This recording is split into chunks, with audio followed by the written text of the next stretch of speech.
Je vous salue, vous qui aimez la vérité historique, mais aussi la vérité tout court. Alors, quelquefois, on voit soit des catholiques, des protestants, etc., des évangéliques, faire des échanges quelquefois pas agréables concernant la Bible. La Bible en tant que livre, en tant que document. Il faut qu'on sache d'où tout cela vient. Il faut qu'on sache d'où tout cela vient. Il y a les 5 livres qu'on appelle le Pentateuque. Qu'on appelle le Pentateuque, qui est attribué à Moïse. On attribue ça à Moïse. Vous comprenez? Il y a maintenant les psaumes, etc., dont beaucoup on attribue à David, etc. Il y a aussi les livres des prophètes, etc. Bon. Mais il faut savoir une chose. D'où tout cela vient? Ça vient bien sûr des Hébreux. Je ferai peut-être un enseignement sur les Hébreux et comment ça évolue pour qu'aujourd'hui on parle des Juifs. Voilà. Parce que beaucoup de Juifs aujourd'hui ne sont pas de souche hébreu. Il faut savoir cela. Alors, mais quand, en 600 ans avant Jésus-Christ, le roi, ou pour ne pas dire l'empereur de Babylone, vient envahir le royaume du sud, c'est-à-dire Juda. Déjà, 800 ans avant Jésus-Christ, le royaume du nord, c'est-à-dire Israël, avait été envahi par l'empire assyrien. Maintenant, 600 ans avant Jésus-Christ, le royaume de Juda a été envahi par Babylone, avec son empereur Nabuchodonosor. Mais qu'est-ce qui s'est passé? Le temple a été détruit. Le temple a été détruit, le temple de Jérusalem a été détruit. Donc tout ce qui s'y trouvait, les textes, etc., tout ça a été perdu. Voilà, parce que Nabuchodonosor a détruit le temple. Et il est parti avec beaucoup de, je peux dire, les élites juives, les élites hébreux. Il a envoyé en captivité à Babylone. Alors, donc, les textes étaient perdus. Et vous avez vu le livre de Daniel, où, justement, il est dit que il ne permettait pas aux Juifs de vivre pleinement leur foi, leur religion. Vous voyez, c'est cela. Vous vous souvenez de cet épisode de lion, etc., de feu, etc., où on voit les anges de Dieu venir soutenir Daniel et ses compagnons. Voilà. Maintenant, qu'est-ce qui s'est passé? Maintenant, 550 ans à peu près avant Jésus-Christ, quand l'empereur Cyrus des Perses et des Mèdes vient vaincre Babylone et que le peuple qui était en captivité à Babylone revient, je peux dire, à Jérusalem et ses alentours, etc. C'est Esdras, qui est un scribe juif. C'est lui qui a essayé de rassembler les textes, parce que les textes étaient dispersés. Certains ont sauvé comme ils peuvent les textes, etc. Et c'est comme ça qu'il a rassemblé les textes. Et il a créé, il a pu rédiger ce qu'on appelle l'Ancien Testament. Il a pu rédiger ce qu'on appelle l'Ancien Testament. Vous comprenez? Voilà. Quand il y a eu la découverte des textes de Qumran, on a vu certains textes qui étaient assez particuliers.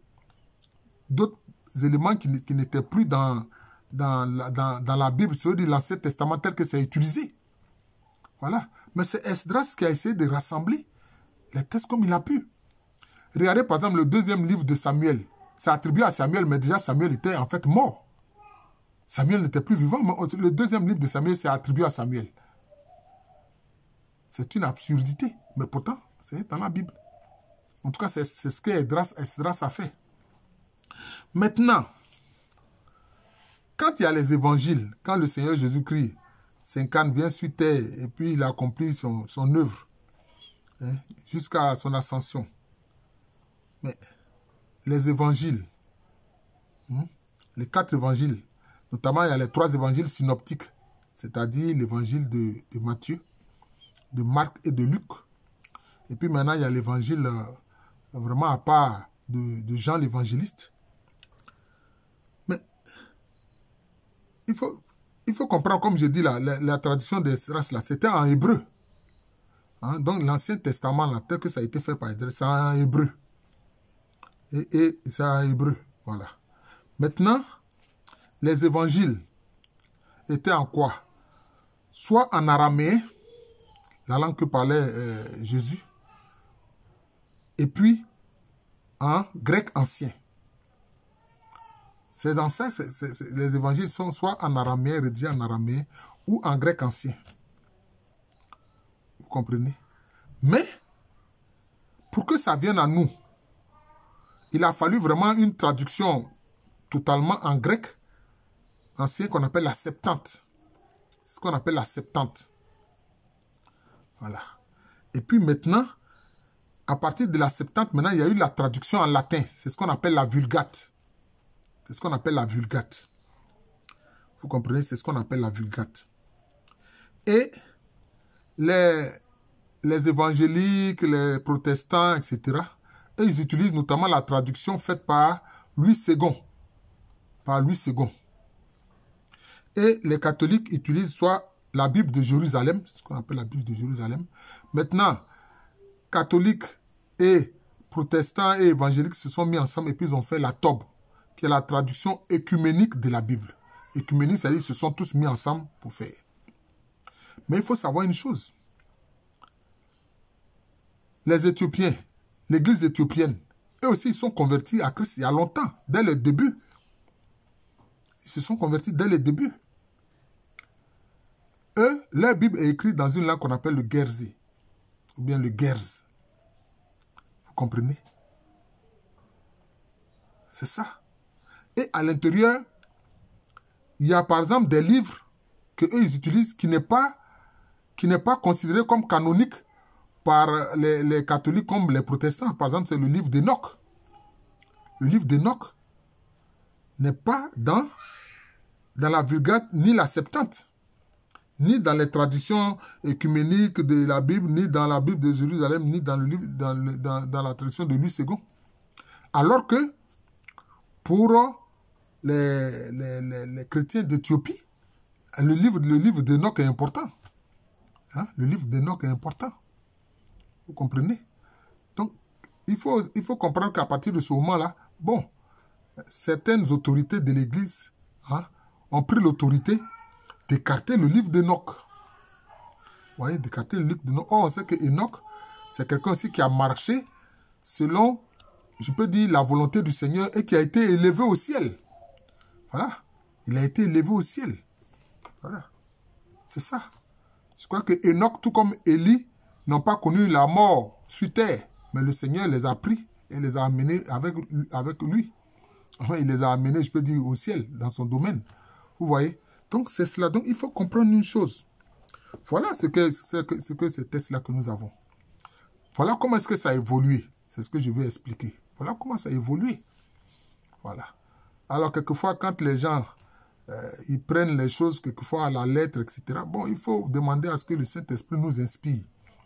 Parce que quelquefois, il y a des choses qui sont dites, mais la traduction n'est pas bonne. Par exemple, quand on dit Dieu a enlevé la côte d'Adam pour faire Ève, non.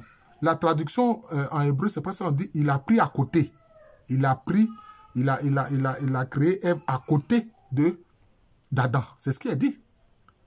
À côté. Et non la côte. C'est à côté, la traduction. Et on ne dit pas que c'est le peuple élu. Non, c'est le peuple choisi. Donc vous voyez, quelquefois, les termes tels que c'est utilisé, ce n'est pas ce qui est réellement dans les textes anciens.